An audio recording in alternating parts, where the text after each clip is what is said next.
been dealing with hip pain, maybe when you're getting up from a chair, you've been sitting for a while, your hip is feeling stiff and achy when you try to go on a long walk. Well, today we're going to talk through 3 miracle exercises that can really help with hip pain. And I say this because I'm a physical therapist that's worked with thousands of clients, especially female clients, when it comes to the pelvis, the hip, and the lower back. And I find there's a lot of things in common with the hips that can be done for any person to really address some of the muscles that are around the hips and the hip socket right here. And if you're getting pain in the groin area, it could be due to arthritis, or if it's pain on the outside of the hip, it could be more of a bursitis issue. There's a lot of different types of issues that can go on with your hip. So number 1, you want to make sure you get cleared by your doctor. Don't do any exercise that you feel like is causing you more pain or discomfort. So I just want to clarify that first.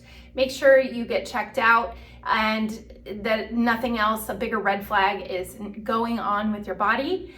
From there, if it feels stiff and achy and it's mostly coming on with movement, there are things that you can do, because your hips are really the key to being able to help back pain, being able to help knee pain. The hips should be a very mobile joint, and when they're not, that can create some extra wear and tear in the hip socket.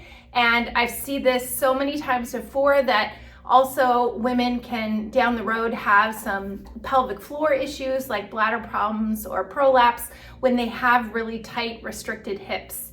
So let's talk through what I am going to show you on a Pilates reformer. Although you can do these stretches and exercises that are Pilates based, you can do them on the mat, on the floor. I want to show you the hip model and the pelvis and just explain a little bit about why I'm giving these types of movements and exercises that are healthy for your hips.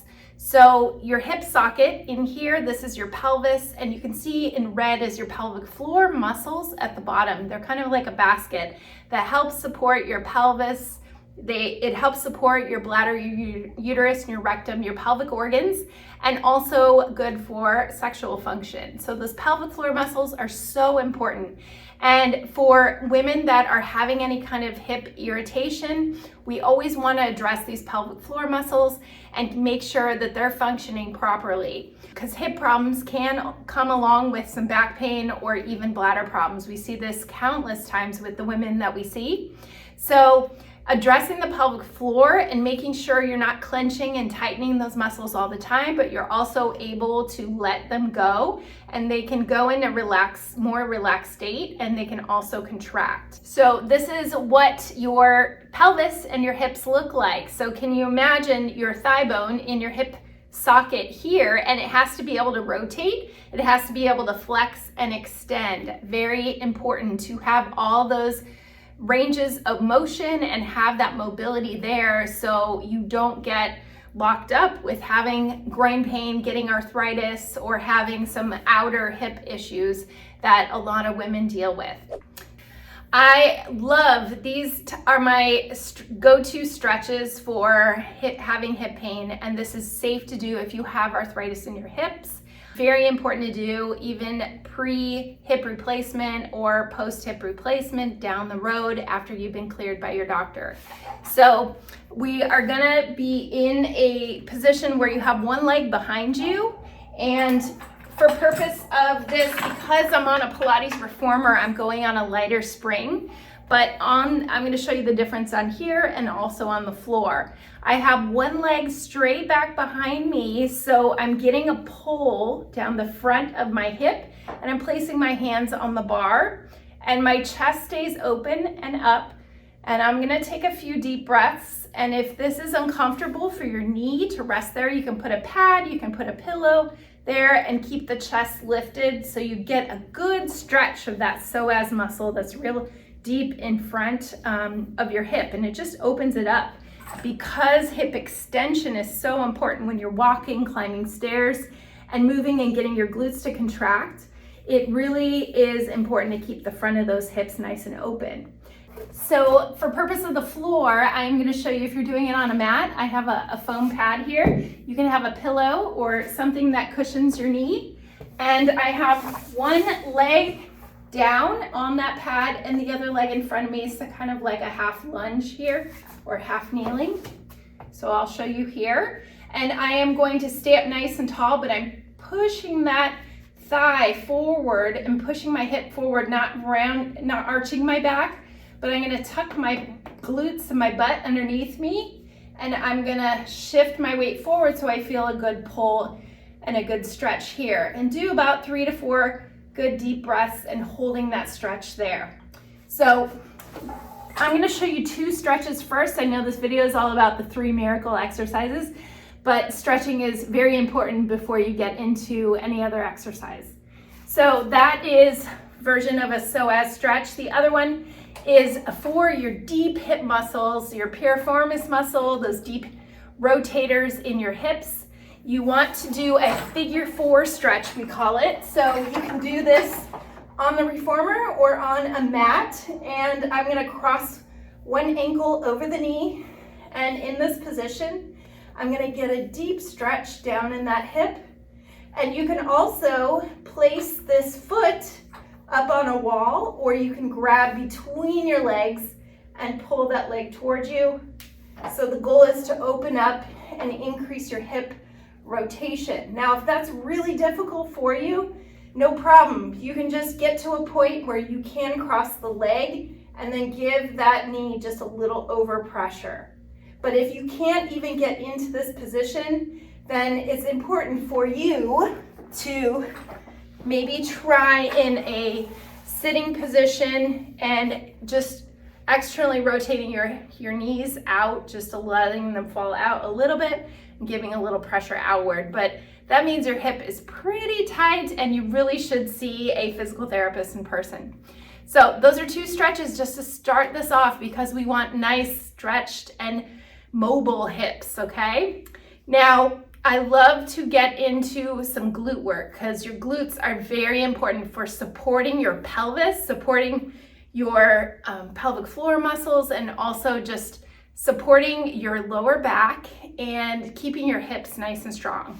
So I'm gonna get into a bridging position. I have my feet about shoulder width apart, knees shoulder width apart, and I'm gonna take an inhale.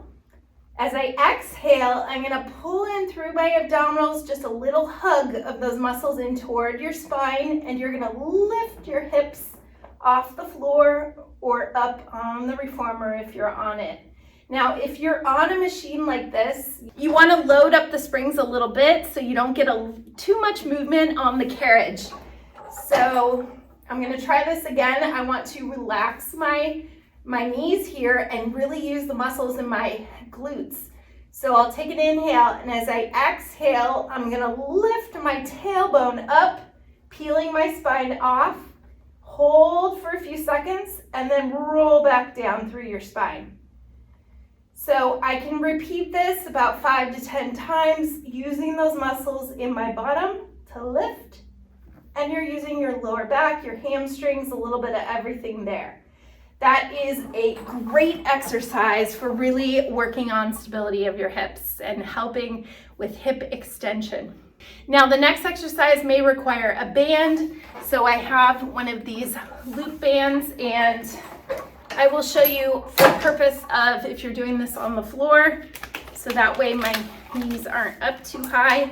I'm gonna put that band around my knees, and it's up to you how strong resistance you want it. When you start off, start a little bit lighter, and then if it's too easy, by 10 to 15 reps, then you can go up a resistance. So I am going to stay into that same position I was in for my bridge. So I'm gonna lift my hips, squeezing my glutes. I'm staying nice and stacked here. I'm not flaring my ribs up, pulling my ribs in a little bit. And I'm gonna hold my left leg there, but I'm pushing with my right. So just my right leg is pushing outward. Keep breathing. Exhale as you push that knee out. and do 5 to 10 on one side and then 5 to 10 on the other side. Notice how you want one side of your body to stay real stable and you're just moving one side. Now, if that is very difficult for you, just start with your hips down. Don't go into a bridge, and try it there for keeping one side of your body real stable and the other side, your knee is pushing out into external rotation. You are using those outer hip muscles, and it's important to know if this hurts, then stop. But this is a very safe exercise for anyone with arthritis in their hips or having some aches and pains. You may, if you start getting a lot of pain on the outside after doing these exercises, then it's possible you may have some bursitis and you don't want to over-aggravate it. Just stick to some of the stretches first and see a physical therapist.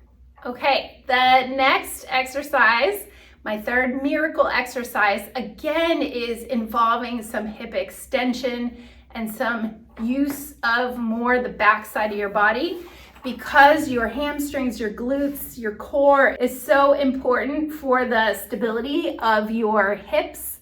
Then we are going to get into a position where you're on all fours. So if you're on a reformer like me, I have my hands on the shoulder rests, and if you're not on a reformer but you're on the floor, think of being on your hands and knees. I'm going to put my right foot behind me and I'm pressing back and squeezing my glutes as I press back. Then I slowly come in and then I exhale, press back. I will show you a mat version as well. So in Pilates, it's very important that you hug the muscles in of your lower belly in toward your spine and even scoop up a little bit of feeling the pelvic floor, a little contraction as you do the work, as you push out. So that's important for stability around your hips, but you want to let those muscles go and let them relax when you are bending your knee and coming back in, okay? So I'm going to do about 10 of these.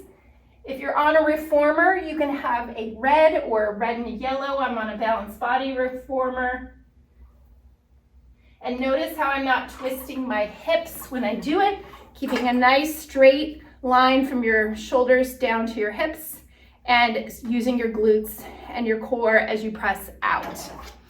Now, if you're on the floor, I'm gonna get back on that pad so it's cushioning my knees, and I'm on all fours again, and from here, I'm gonna straighten out one leg behind me, and I'm staying in that nice straight spine position. I'm gonna exhale, lift the leg up, inhale it down. So I'm just doing a little leg lift.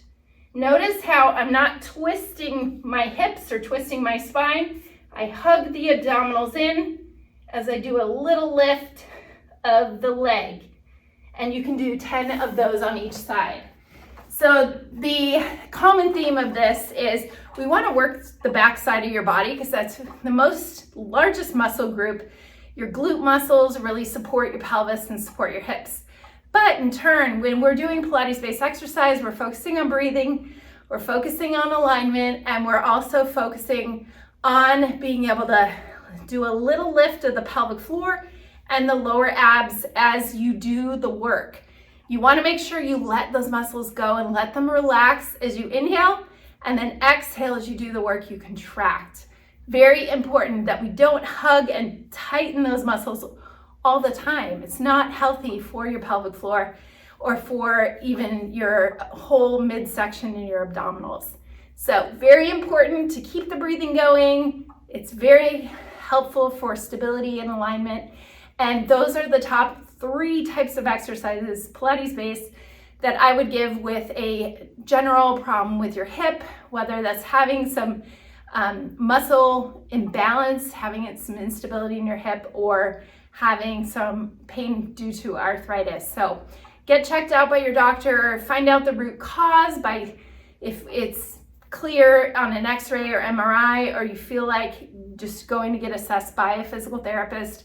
These are the top 3 exercises I would probably start with, and doing some stretching that I showed in the beginning can be very beneficial. If you find that those are difficult, you probably need more mobility in your hips. So I hope you found that helpful and learned something. Happy to share more with you on this channel if you hit subscribe. This is a channel to help women find some tips and relief about common but sometimes frustrating and embarrassing problems. Happy to help you. My name is Dr. Dawn. Thanks for watching, and we'll see you soon.